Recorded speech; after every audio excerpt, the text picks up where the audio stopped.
que vous êtes pour ou contre les méthodes d'Élise Lucet? Parce que nous, on parle de l'objet télévisuel ici, hein, bien sûr, dans Touche pas mon poste. Raquel, j'aimerais avoir ton avis là-dessus.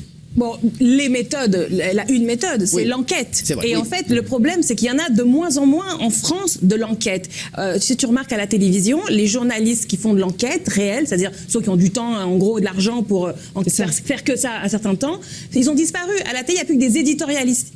C'est des gens qui ont leur carte de presse, mais ils sont opiniologues. Donc ils vont donner leur avis. Qui mène des enquêtes? Les journalistes, il va à l'école de journalisme, il s'imagine qu'il va être Spotlight, là, de ce film Spotlight, où ils sont à Boston et sur 2 ans, ils enquêtent. Sur la pédophilie, et découvrent exactement la presse la plus d'enquête de la pédophilie. Aujourd'hui, t'es JRI, tu dois faire toi-même tenir ta caméra, tu poses des questions contradictées. Il n'y a plus de journalistes. Et heureusement, sur le service public, il y a encore ça. Mais je constate effectivement que même les lobbies veulent s'attaquer à cette émission sur le service public. C'est quand même très grave. Alors, c'est grave, mais mine de rien, il y en a plein qui disent est-ce qu'on va faire de la publicité dans Cache Investigation alors qu'on s'est fait massacrer la gueule mardi soir? Alors, tout ça, vous le dénoncez d'ailleurs dans votre livre manuel de guérilla médiatique qui est très réussi. Hein, très bon, livre, vraiment très bon, très incisif, de Raquel. Le devoir numéro 1 d'un journaliste, c'est la charte.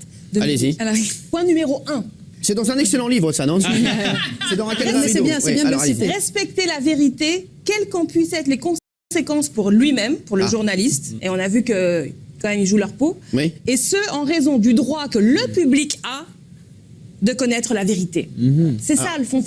Fondamentalement, c'est ça le problème. Nous, on a le droit à l'information. Exactement. Ça ne veut pas dire qu'on a le droit à tout faire. Alors, regardez, s'il vous plaît, on voit ce qu'en pensent les téléspectateurs. Des méthodes trop musclées, non à 70%, oui à 34%. Donc les téléspectateurs aiment les méthodes d'Élise Lucet.